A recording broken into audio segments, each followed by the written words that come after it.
الحمد لله رب العالمين والصلاة والسلام على خاتم الأنبياء والمرسلين سيدنا محمد وعلى آله وصحبه أجمعين. أعوذ بالله من الشيطان الرجيم. فما للذين كفروا قبلك مهطعين عن اليمين وعن الشمال عزين أيطمع كل امرئ منهم أن يدخل جنة نعيم كلا إنا خلقناهم مما يعلمون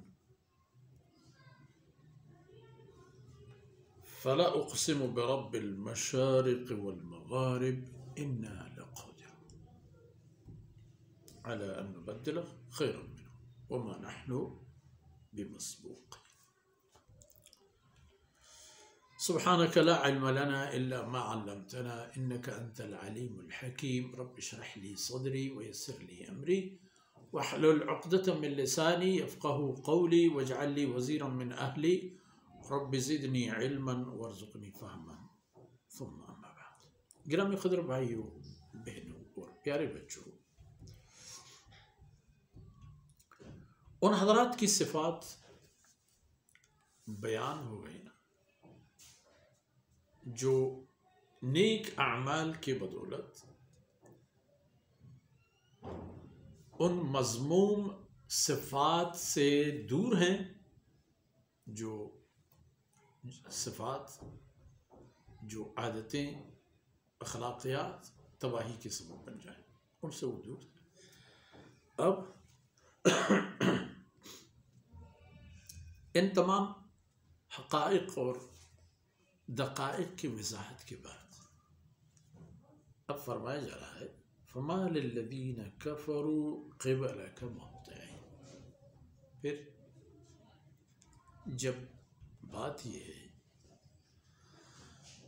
اور جب حقیقت یہ ہے کہ اہل ایمان اور اہل تقوی ہی قیامت کے دن رستگار ہوں گے اور سعادتوں کے منازل پائیں گے، تو یہ حقائق ظاہر ہونے کے بعد یہ کفار کا کیا معاملہ ہے، انہیں کیا ہو گیا؟ فما للذین کفروا، کیا ہے ان کفار کا،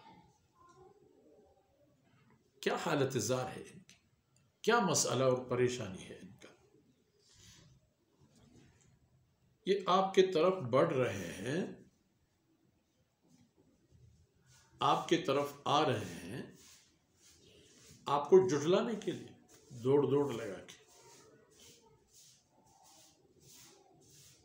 یہ اس لیے نہیں آ رہے کہ وہ آپ پر ایمان، بلکہ آپ کے مخالفت اور مخاصمت انہیں کھینچ کے آپ کے سامنے کھڑا کر رہا ہے۔ اور وہ کیسے؟ عن الیمین وعن الشمال عزین، دائیں طرف بائیں طرف، جماعتوں کی صورت میں، ٹولوں کے، افراد کے، گروپوں کے، آپ کے ارد گرد ان کا یہی عالم ہے اور ان کی یہی حالت ہے کہ انہوں نے پورے آپ کی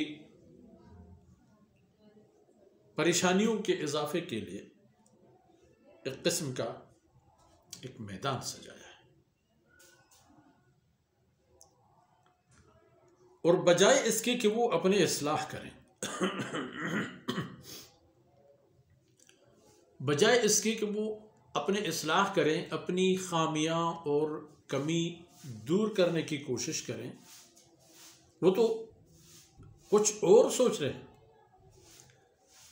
آپ کی عداوت میں سب سے آگے، انکار میں سب سے آگے، اور کفر میں سب سے پہلے، اور سوچئے کہ ایطمع کل امرئ منہم ان یدخل جنۃ النعیم، کیا خیال ہے لوگوں کا یا ان میں سے ہر ایک کا کہ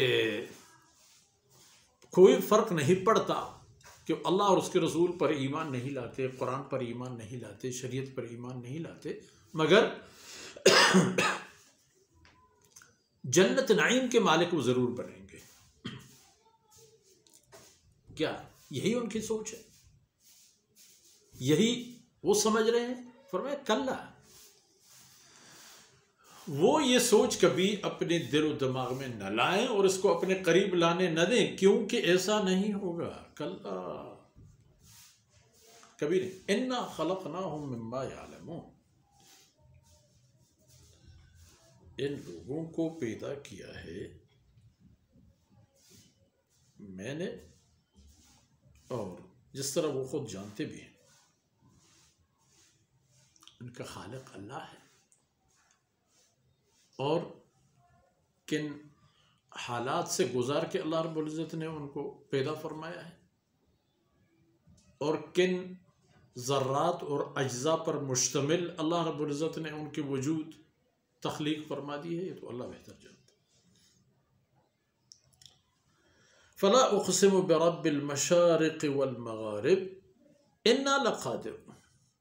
یہ تو یہی سمجھ رہے ہیں جب تک زندہ ہو خوب ڈٹے رہو، جمے رہو، لڑے رہو، نہ مانتے رہو، اپنے باطل پر، اپنی خباثت پر، اپنے خرافات پر بالکل مضبوط سے رہو. مرنے کے بعد کچھ نہیں ہوگا، دوبارہ کوئی زندگی ہے اس کے لیے کوئی پریشان ہو.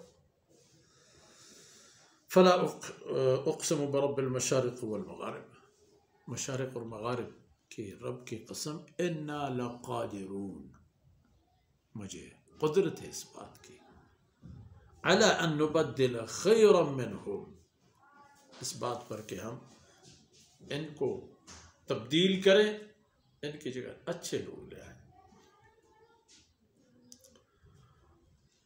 وما نحن بمسبوقین، اور کوئی ایسا مائی کا لال پیدا نہیں ہو سکے گا کہ وہ بڑھ کر نکل جائے ہماری گرفت سے. علی ان نبدل خیرا منہم، یہ تو دنیاوی صورتحال ہوگی کہ ان کی طاقت ختم ہو جائے گی، ان کی حیثیت ختم ہو جائے گی، ان کی سلطنت ختم ہو جائے گی، اور اللہ کو سب پتہ ہے یہ تو دنیا میں، اور آخرت کا معاملہ آخرت میں ہی ہو جائے گا. تو وما نحن بمسبوقین، مسبوق کا معنی پیچھے رہ جانے والا، یعنی اللہ کو کچھ کرنا تھا مگر نعوذ باللہ نہیں کر سکا، اور وہ آدمی آگے بڑھ گئے اور بات ادھوری رہ گئی. اللہ رب العزت کے شان اور معاملے میں بات اور معاملہ ایسا نہیں ہے اور ایسا نہیں ہوگا. اللہ رب العزت کی گرفت سے وہ نہیں بچ پائیں گے اور نہیں جا سکیں گے کہیں، یہیں گرفت میں آئیں گے، پکڑے جائیں گے.